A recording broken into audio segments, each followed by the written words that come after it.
Welcome to the Pub Sports Radio, Ian Cameron Sports Report for Friday, December the 4th. And this is going to be the final edition of this show on this channel here on Pub Sports Radio. We're going to make room, and I'm going to make time to do some other things here on the Pub Sports Radio YouTube channel. We'll be starting up in the next coming weeks, going into the new year as well. And I'm still going to be here on the channel for the Ian Cameron Football Frenzy every Thursday live at 1 p.m. Eastern. I'll still be doing the college football closing time show Saturday morning with Connor Mack, and the NFL closing time show Sundays at noon Eastern with Connor and Ski Profit. We're going to be starting some college basketball videos and shows in the next couple of weeks that I'll be part of as well. And we'll be doing some hockey stuff, I'm sure of it, here on this channel as well when the NHL eventually resumes its season. Might even get some NBA going because I handicap NBA as well. So there's going to be lots of things that'll have me still involved and active here on the channel. But for the purposes of this particular show, the Ian Cameron Sports Report, today is going to be the final show here on this channel. However, this show is not going away. The Ian Cameron Sports Report will continue starting on Monday on my own YouTube channel, youtube.com/user/Bobano. That's the link to my YouTube channel. That is where this show will be Monday to Friday, starting next Monday. So again, make sure you subscribe to my YouTube channel because the Ian Cameron Sports Report will be continuing on the channel starting next Monday. And again, we've got lots of other videos and shows that I'll be doing as well here on the Pub Sports Radio YouTube channel. So I'm not going anywhere. It's just we're shifting things around a little bit because we're making room for other shows, other personalities on the Pub Sports Radio channel. But the Ian Cameron Sports Report will resume on Monday on my own YouTube channel. I posted the link yesterday below below the video and below the video description. And I'll do so again after today's show. But again, it's been a nice little few months here doing this show on Pub Sports Radio, but again, not going anywhere. And I've still got lots left ahead on the horizon here on Pub Sports Radio. And remember, again, Thursday Football Frenzy show and the weekend shows, and we'll be getting some shows in other sports that I'll be part of here on this channel. So looking forward to all of that. And if you want to keep watching the Ian Cameron Sports Report starting Monday, it will be on my own YouTube channel. So I hope you follow me on there and subscribe because we'll keep it going there. So let's make this a good final Ian Cameron Sports Report show here on the Pub Sports Radio YouTube channel today. And we're going to make it a good one because it's a Friday. And when it's a Friday, you've got the Friday Football Six-Pack. We're going to break down 3 college football games for Saturday, 3 NFL games for Sunday as well. Let's get to it. We'll get right down to business with the Friday Football Six-Pack here. 3 games that I picked for college football on Saturday. Let's start with Virginia Tech taking on Clemson. We've got Clemson 21.5, 22-point road favorites here. The total 67 in this game. And I think the key thing to focus on in this football game is going to be Clemson's mindset. And if there's any doubt that Clemson was going to try to take it to opponents, they put that to rest last week with the way they came out of the gate storming against the Pittsburgh Panthers. Really impressive. And what I was impressed too is, you see this Clemson team where Trevor Lawrence hadn't played in weeks, had been dealing with COVID-19. The team has also had a bye week following the loss that they suffered to the Notre Dame Fighting Irish. And you think, is he really going to be able to play at a high level, in his first game back at quarterback for this Clemson team? And he was absolutely outstanding throwing the football. And Pittsburgh's defense is not terrible. And Clemson just absolutely shredded the Pittsburgh Panthers on the defensive side of the football last week. ETN on the ground was extremely impressive. On the flip side here, you've got Virginia Tech. They've kind of had a disappointing season so far this year. Hendon Hooker really hasn't played as well as I thought he would. Once he was back at the quarterback spot for the Hokies coming into this season, I thought their offense was going to be really dynamic, really explosive. But he hasn't really gotten consistently better throwing the football. He's been good at times, but he's been also missing some rather easy throws at times and had been relying more on being able to run the football in order to be able to have production offensively. And that's definitely something that concerns you against Clemson, because if you're going to be one-dimensional against Clemson, you might have some trouble in a game like this. We've seen Virginia Tech at times when they've been asked to step up in class against some of the better teams on their schedule. They've kind of struggled. And with Clemson really loaded for bear at this point, looking to make, flex their muscles, make a statement, and pour it on. If they can punch in a late score, they will. And that's going to be the question mark. However, the one thing for Clemson going into this game is they've already clinched an ACC championship bid, and they've got to think about that moving forward. That is the critical game for them, likely a rematch with Notre Dame.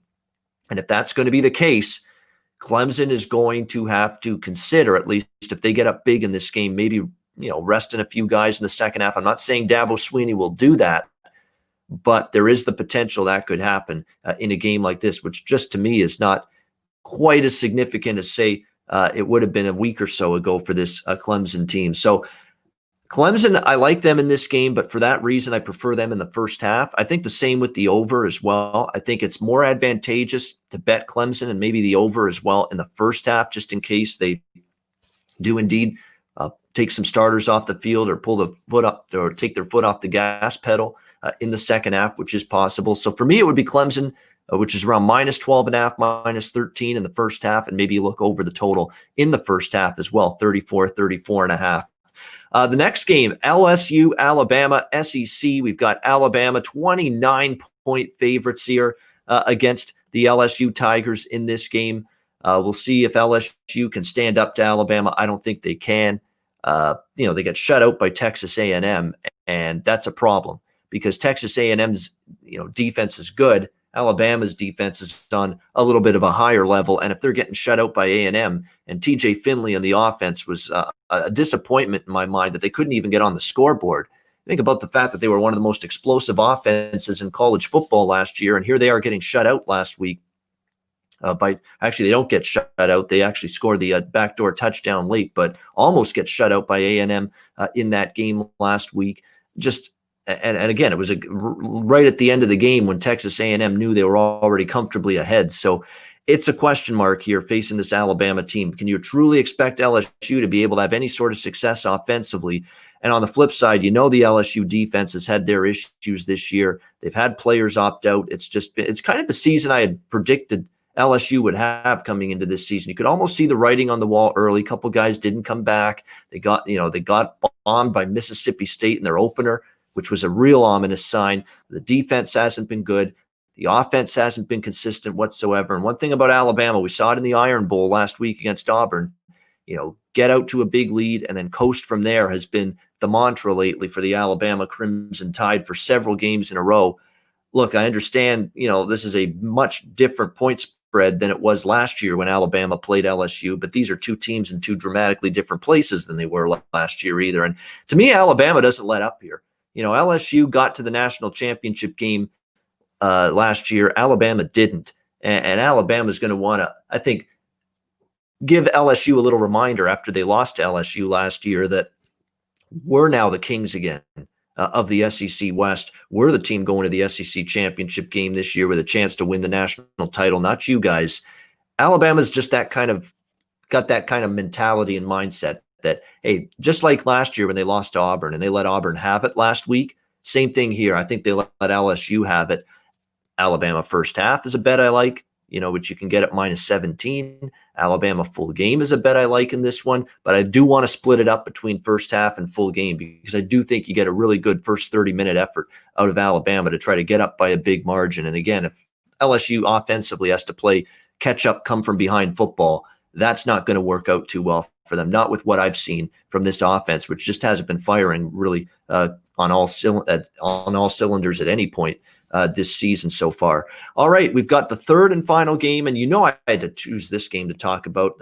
All of a sudden put together at the last minute, the last couple of days, with Liberty coming down with COVID-19 infections, which cost them the opportunity to play Coastal Carolina. In steps BYU, going to Conway, South Kakalaki, and now as a result, we've got a battle of two of the best non-Power 5 teams in college football this year, a battle of undefeated teams, BYU Cougars, Coastal Carolina Chanticleers. Man, am I looking forward to this game. Can't wait to see how this one unfolds between these two teams. BYU, a 10 to 10.5 point favorite right now on the road in South Carolina. The total 61.5 to 62 in this game. I will say one thing about this game right now. Coastal Carolina has been my darling team this year. I have backed them a lot. I have won with them a lot. And for that reason alone, I ain't betting against them as double-digit home dogs here. No way. And every time this Coastal Carolina team's been counted out, the game against Lafayette, oh, App State's the king of the Sun Belt. Let's see if they can actually, take the crown away from them. And they were able to. Even those few instances where they were playing teams that you started to doubt, okay, are they truly for real? Can they beat Lafayette? Can they beat Appalachian State? They stepped up to the plate both times and got the job done. To me, they've passed a lot of tests this year, and I think they've got the acumen of their head coach, Jamie Chadwell, a defense that is going to be in tough against this BYU offensive line, which is older players, bigger on the offensive line. They usually have a size advantage. They might be able to push Coastal around. That is a fear I have. But Coastal's a gutsy team, man. They're very, very a tight-knit group. They don't shoot themselves in the foot with turnovers very often or penalties. They're a very disciplined football team. BYU is going to have to play at a high level. The one issue I have with potentially taking these points with Coastal and why I'm on the fence with it is just like I said, the BYU offensive line is mammoth, and it owns a huge size advantage in the trenches over this Coastal Carolina defense. And I worry that we get into the second half, that team wears down, and Coastal Carolina is playing with no disrespect to Lafayette, App State. They played Kansas early in the year, although Kansas is terrible. They don't even deserve to be in the same conversation, but you get my drift.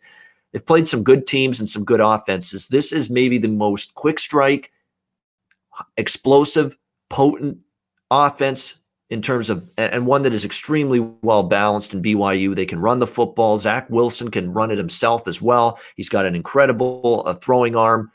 It's going to be a test the likes of which Coastal's defense hasn't seen this year, and I worry they may have struggles with it in this game. So, I think there's a premium on BYU.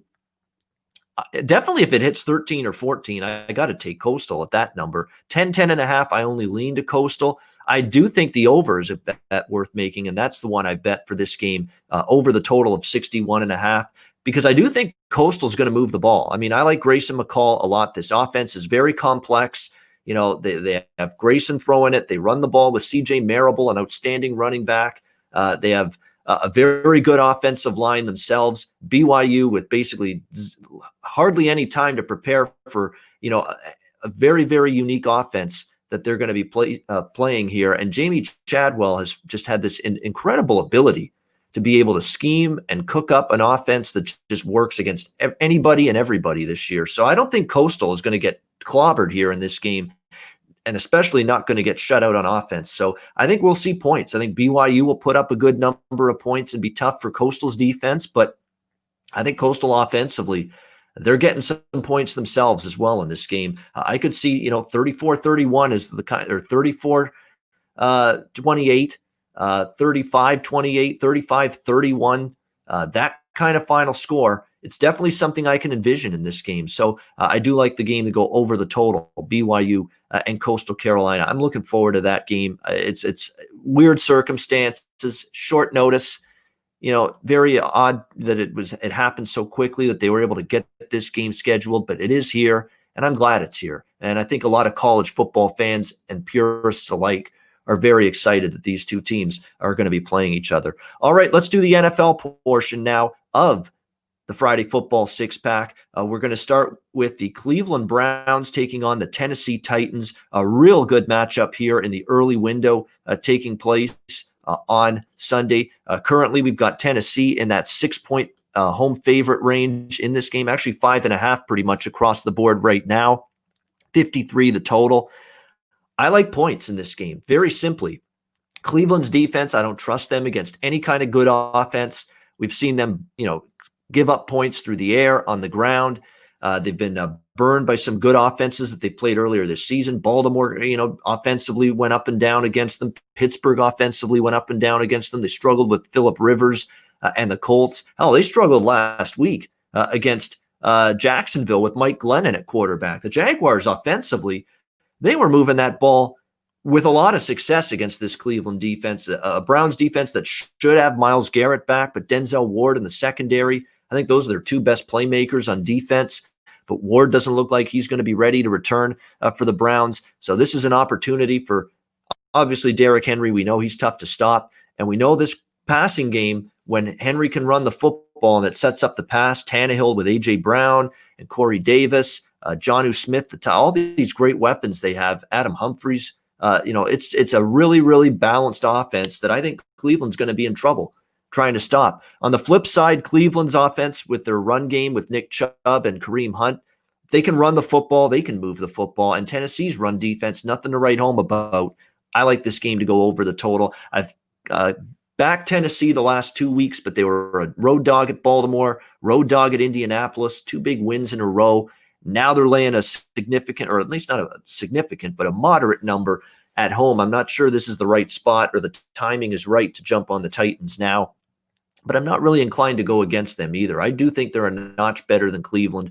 Lean Titans, but I do like the over with the Browns taking on the Titans. Another good one here, NFC West in the late window, LA Rams, Arizona Cardinals. We've got the Rams 3-point road favorites, 48 the total in this game. The Rams have been pretty decent on the road this year. I'll give them that. And we know the Rams off a loss to the one they had last week against San Francisco. It was just one of those games where, again, 49ers defense got after Jared Goff, forced him into mistakes. And when he forced Jared Goff into mistakes, that's when the Rams don't win. Question is, can the Arizona Cardinals do that to Jared Goff in this game? I think they can. I think they can, because the one thing they've got with Vance Joseph, their defensive coordinator, is a guy that won't hesitate to blitz. In fact, he's one of the blitz-heavier defensive coordinators in this league. I don't want Jared Goff against a blitz, especially laying points on the road. And for Arizona, this game is paramount for them. They are they're running out of gas. Their gas tank's almost on empty.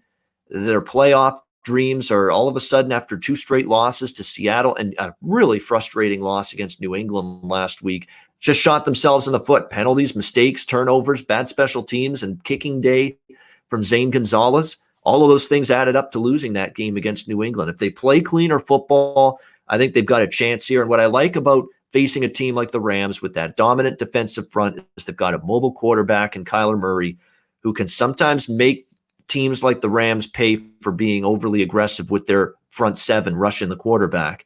And I think that could be something that can benefit Arizona in this game. They have struggled head-to-head against the Rams. I'm fully aware that Sean McVay and the Rams have done well against Arizona, but I think Arizona is the value here. +3 is a home underdog in a game that they need desperately, a game that you would expect full. And all the quotes out of Arizona is, we're coming to play. We need this game. It's time to stop the bleeding. I think they got a chance to win this game, but the +3 is a home dog point spread, a little bit of a bonus in case they fall short. But I do like Arizona there as the +3 field goal home underdog. All right, we'll wrap it up with Philadelphia, Green Bay. We've got Green Bay not 8.5 to 9-point home favorites at Lambeau, 49 the total.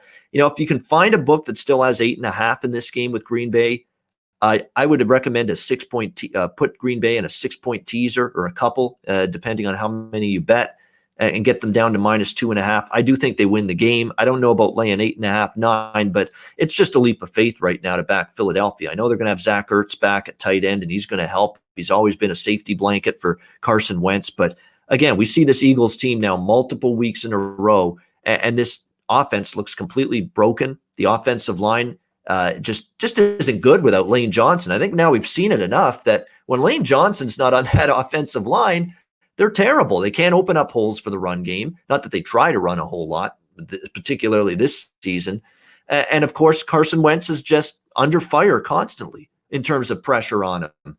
And I think more than just Wentz has to be better, but I've said this a million times now talking about the Eagles recently here on shows, is that, when you get hit and you get pressured, the amount of times Wentz has, eventually you're just going to rush things and you're going to get skittish back there. You're going to throw the ball a second earlier than you should. And I think that's what the problem is with Carson Wentz. It's not that he's completely forgotten how to play quarterback. He's got situations around him that are dismal right now. An offensive line that's putrid, skill position talent group that is underwhelming, and he feels like he's going to get hit every time he drops back to throw the football. I don't know what you want him to do in that kind of situation. Green Bay, offensively, we know they got back on track. They just demolished the Chicago Bears last Sunday night after that frustrating loss to the Colts a couple weeks ago. They can probably do what they want. Aaron Jones, Jamal Williams running the football. You look at the receiving core, and it's not just Devontae Adams anymore. Alan Lazard's been good. Marquez Valdez-Scantling's been better lately. Robert Tonyan, the tight end's been impressive for the Packers. They're starting to finally get people other than Devontae Adams making plays, catching the football for Aaron Rodgers. That's definitely going to bode well for Green Bay moving forward.